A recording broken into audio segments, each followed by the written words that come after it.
Ben, Cheltenham Town at the weekend. What's the mood been like in the building this week? Yeah, good. Obviously, a lot of disappointment following on from the weekend. So it was our job just to try and pick the boys up again and bring the energy this week. So we've had three good days of training. Just got off the grass there. It was really, really good today. Still a few moments of disappointment, but we just try and pick them up and bring the energy again. So it's been good. I'm looking forward to the weekend. I think we'll see a good performance and a reaction. But until you cross the white line, you never know. It'll be all about energy and intensity, and you'll need that if you're going to break Cheltenham down. Yeah, I think so. That's a lot of the messaging at the minute. Is obviously like a little difficult sometimes because nobody knows exactly the situation, which is normal, just because that's where the club are currently at in terms of their search for a manager. But just trying to let the lads know that it's really important for them and their careers individually and then collectively moving forwards to next season for them to really give everything at this moment in time, which they are. There's no doubt they are. It's just been a tough period for them. What do you expect from Michael Flynn's side? I'm sure they'll be well organised and you'll have to look to counter that.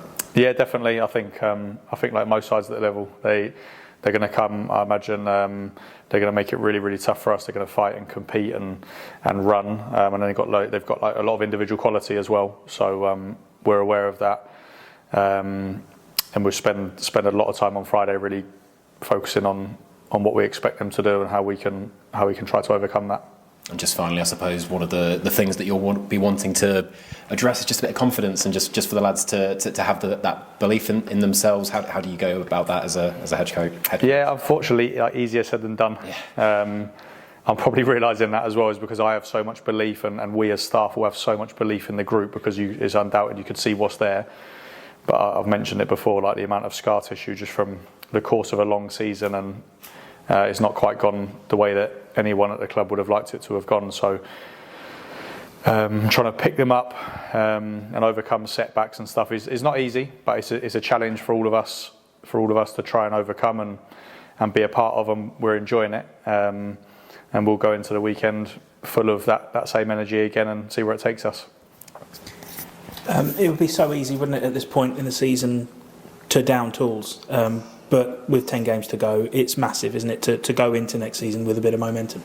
Yeah, I think so. I think like that one, obviously, that gets chucked about quite often, doesn't it, about downing tools. I don't think any professional footballer ever wants to do that. It's just about the messaging from around them. Like, are you finding the message that hits home for them individually and then collectively as a group? So, and I just said to the boys today, it's like really hard for everybody, and we all understand the fears and anxieties that they have, because we as staff all have the exact same ones, so we're in them with it, but just for them as a group, because so many of them are contracted here next year, and then for them individually as professional footballers, that you just have to give yourself absolutely every chance you can to finish the season well and go into next season with like a good feeling. Is it tough to raise your game sometimes in these situations? Or to at least raise your mood and your confidence levels? I think that's the biggest part, in all honesty, is because like the players are incredible footballers, but it's just like that level of setback again and again and again, and trying to bring them to a place where they believe that they can perform consistently well is a challenge, and you see that throughout football and sport. It's all like mentality all the time, and it is like it's easy to. We try to give them positive messages. We try to evidence all the really good stuff, but a lot's gone on and a lot's happened. So they feel it because they care a lot. The players care a lot. There's no doubt. And sometimes caring that much can put you in like a state of like stiffness almost, where you can't quite break free and give what you need to give. So. Yeah, look, it's a challenge. We're all enjoying being part of it. Definitely from the staff perspective, it was great learning for me personally to try to help. But the boys are giving everything as well. So there's never any doubt with that. It's just hopefully we can take it onto the pitch a little more consistently. I suppose it would be a regular question from us while you're here. Any update on the managerial hunt or your position in what's going on so far? No, not really. I've had like quite open dialogue with Liam. He's been brilliant with me. Just obviously they're interviewing people at the minute, and that process just will continue. So look, what my job is just to try to prepare the team for the football matches, and trying to create like a little bit more of a positive feeling around the place, which is what we're trying to do as staff. And like I say, we're enjoying the challenge. It's been good, and the boys have responded. Although Saturday was disappointing, like generally, I think it's been a good environment, and training's been really good this week. So we're excited for the weekend. It's funny, isn't it? I think we can all feel like there's a bit of a mood change, but on Saturday, everybody felt really hurt by the performance, the result, and everything that went on along with it. I think so. I think like that's the danger of sometimes, like we took the step against Morecambe, and I know the result was what the result was, but the performance looked and felt a bit better, and so you take that step, and naturally you fall into the trap of like, we've cracked it, and then football comes and slaps you around the face and goes, no, you haven't. Running before you can walk, almost, isn't it? So I think especially with like the way we try and play is a process, which is never like easy to hear, but it is a process, and you have your ups and downs, and especially with this level of like disappointment throughout the season, you kind of do take a step forwards, and then it might kick in again.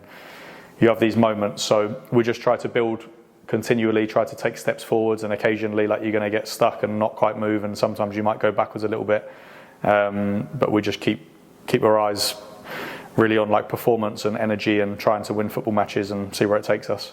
As Joe mentioned, a tough one coming up on Saturday. Cheltenham, a team that probably think they might still have a sniff of maybe an outside chance of the playoffs, and we can talk about not downing tools or anything. When you come up against teams like that who very much have something to fight for, it makes it all the more difficult. Do you know what I think? No, it's cliche. Like I think every game is just going to be the same though, because the league is the way it is currently as well. There's not actually many teams that have got nothing to fight for. There's a lot of teams that are still in with a sniff of either getting sucked into something or going the other way and trying to go up. So, and then without ever sounding disrespectful, I just really want the players to focus on themselves and on their performance, and on trying to move the team and the club like in the right direction for next season. So of course we have some attention on Cheltenham for sure, and we try and identify like their threats and how they can potentially hurt us and what we can do to them. But a lot of the focus is about us. Quite a busy treatment room as well for you at the moment. How's everybody getting on? Yeah, so Aaron Amain's back on the grass. He's been doing some stuff with the physios and S&C guys, so I'm not sure if he's going to be ready in time for the weekend, possibly Tuesday. Travis will be a couple of weeks, I think, with his ankle. Jay Williams is currently just sort of being diagnosed, I think, and they're trying to make the best decision for Jay. Sam Sherrin, not a great deal of change at the minute. Probably need to catch up on that one. Who else am I missing? Okay. Oh, Jonathan. Lex. Yeah. Oh, Lex trained incredibly today. Looked really, really good. So he's there or thereabouts now. I think he's got the green light to get going. Like I've said to you before, like it's just that how ready is he to play in the league? I guess you never know till you see it. So, but he's there or thereabouts. He's training incredibly. Like his attitude's been phenomenal. I've been so pleased for him and happy with him and how he trains. So it's great to have him back in contention. And finally, Callum Tripp getting his call up to Wales under 21s. That's brilliant for him, isn't it? And great for everybody around the squad. Yeah, delighted for him. Obviously, a really, really proud moment for the club, for the academy, all the hard work that's gone into young players at the club. And I'll text him good luck and make sure you enjoy yourself. I think he was more interested in going to get a bit of sunshine out in Spain. But no, really good, really pleased for him. I'm excited to watch how it goes and hear about it when he comes back.